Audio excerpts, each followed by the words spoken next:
Hey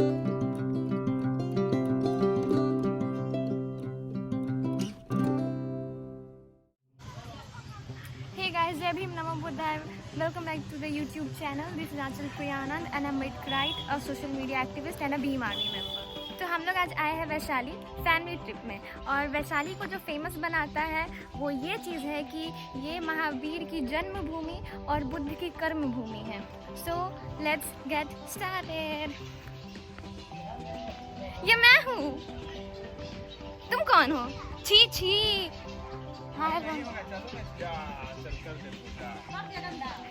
नहीं जी चलो। इसको हटाओ ना, इसको चीटी है। दिस इज़ थाई टेम्पल, जो कि नॉर्मली इंडियंस के लिए ओपन नहीं होता है। यहाँ पे सिर्फ फॉरेनर्स विज़िट कर सकते हैं, और अगर किसी इंडियन को यहाँ पे विज़िट करना है तो वो विपस्सना के थ्रू इंटर कर सकते हैं यहाँ पे और विज़िट कर सकते हैं। And never ever think that Vipassana is similar to yoga. It is something which is very different from yoga. So Vaishali जो है वो खुद में एक कंप्लीट पैकेज है जो कि सब कुछ कंसिस्ट करता है।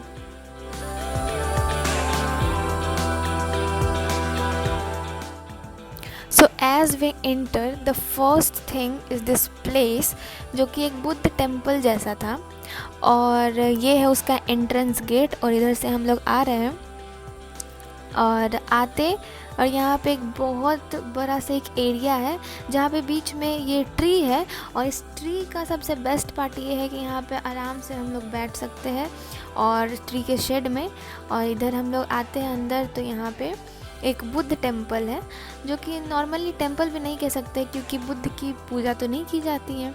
सो इसके अंदर हम लोग जाते हैं, और हम लोग सबसे पहला चीज़ जो इसमें हमने नोटिस किया, द बेस्ट पार्ट, वो ये था कि यहाँ पे बहुत सारे बुद्ध की मूर्तियाँ थी, बहुत सारे बुद्ध के स्टैचूज़ टाइप थे। और यहाँ पे ड्रैगन फ्लैग हमने देखा, मतलब बुद्धिस्ट ड्रैगन फ्लैग देखा और बुद्धिस्ट फ्लैग ये सब देखा, जो कि बहुत अच्छा लगा।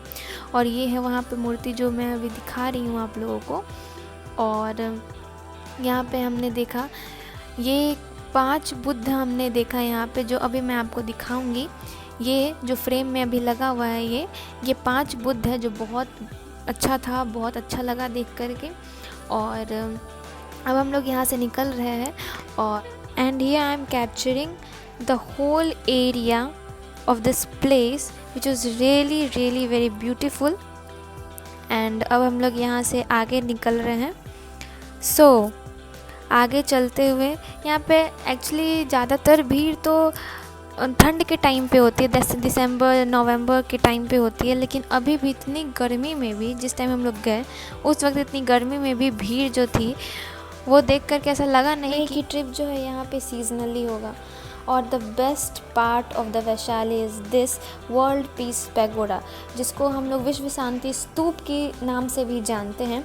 और जो विश्व शांति स्तूप है वो यूनिक कंपोनेंट है वैशाली टूरिज़्म का।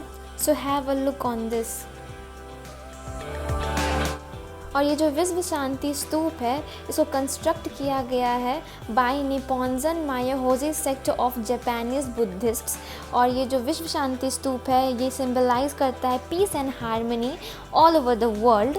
और जो मेन बात है इसके बारे में वो ये है कि ये 125 फीट टॉल स्तूप है with a dome and has a diameter of 65 feet.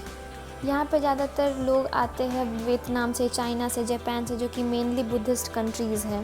And now we are going to see the position of Buddha in which he preached his sermons, and this is it. And moving towards the next statue of Buddha. So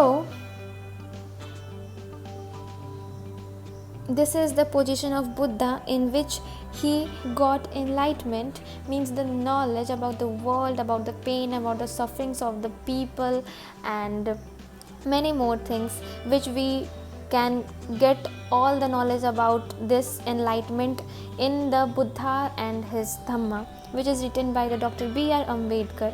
And moving towards the next statue of Buddha, this is the birth statue of Buddha, and have a look on this.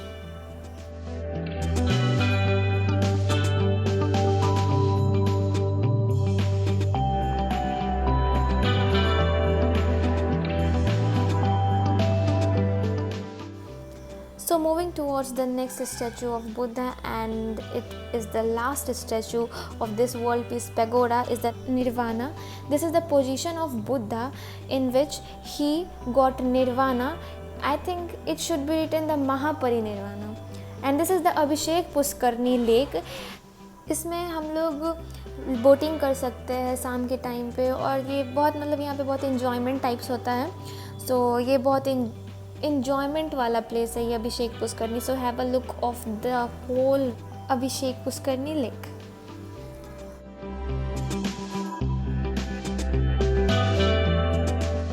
And this is Baba Saheb Ambedkar library, जो कि बहुत लोग नहीं जानते कि वैशाली में बाबा साहेब का कोई लाइब्रेरी भी है. और जब हम लोग यहाँ पे पहुँचे तो ये क्लोज्ड था. सो हम लोग इसका अंदर का विज़िट तो नहीं कर पाए. और यहाँ का जो टोटल एरिया है वो ये है. सो have a look on this.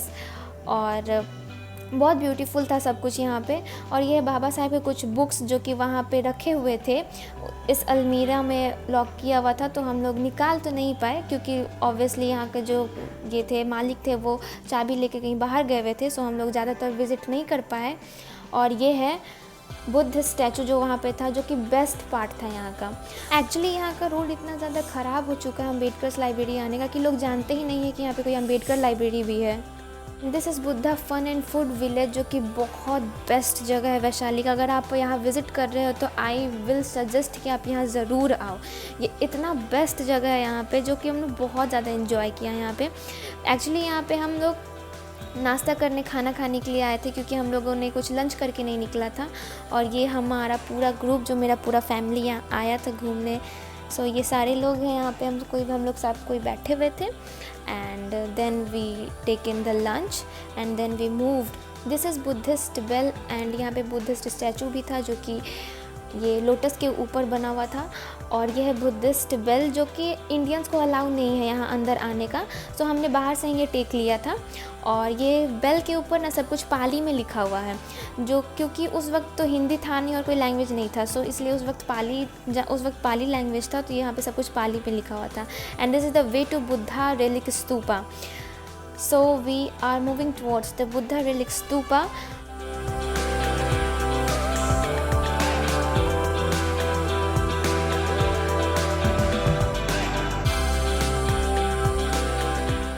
ये है बुद्धा रेलिक स्तूप के बारे में कुछ मेन इन्फॉर्मेशन. और बाकी मैं आपको ऐसे बता दूं कि बुद्धा रेलिक स्तूप जो है वो इंश्राइन करता है one of the 8th part of the मॉर्टल remains of Lord Buddha after he attend Mahaparinirvana. और ये जो बुद्धा रेलिक स्तूप है उसको बनाया गया है by Licchavis as a mud stupa in the 5th century BC. और बाद में इसको आर्कियोलॉजिकल एक्सकावेशन के थ्रू कैरिड आउट किया गया.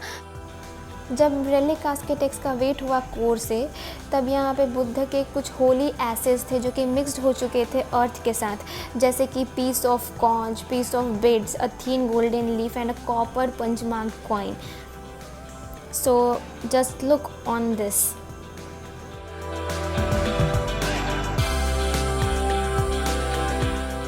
और जब हम लोग वहाँ से बाहर निकले तो चलते चलते मैंने एक बुद्धिस्ट हेरिमिटेज फाउंड किया, जहाँ पे कुछ बच्चे वहाँ साइड में पढ़ भी रहे थे, जो कि मुझे बहुत अच्छा लगा. And this is Ashok पिलन remains of ancient Vaishali, जिसके बारे में यहाँ पे हिंदी में कुछ इन्फॉर्मेशन है और एज सेम एज इधर इंग्लिश में भी इन्फॉर्मेशन है. And here we are just moving towards the site, जो कि बहुत ज़्यादा सुंदर था, जिसको मैं शब्दों में बयान नहीं कर सकती. ज़्यादातर लोग यहाँ पे आते हैं पिकनिक प्लान करके या ट्रिप प्लान करके, बट हम लोग यहाँ पे आए थे ट्रिप के साथ साथ स्टडी पर्पस के लिए भी. और जो कि देख के मुझे बहुत अच्छा लगा. मुझे यहाँ से बहुत कुछ सीखने को मिला उस एंशिएंट पीरियड के बारे में. मैं जब भी ये एक्सकावेशन साइट और ये अशोक पिलर देखती थी तो मेरे को ऐसा लगता था कि मेरा जो इतिहास है वो बहुत ग्रेट है और बहुत हार्मनी वाली टीचिंग्स देता है. एंड बुद्ध ने यहाँ पे अपना लास्ट सेरेमन प्रीच किया था कुशीनगर जाने से पहले. So this is it.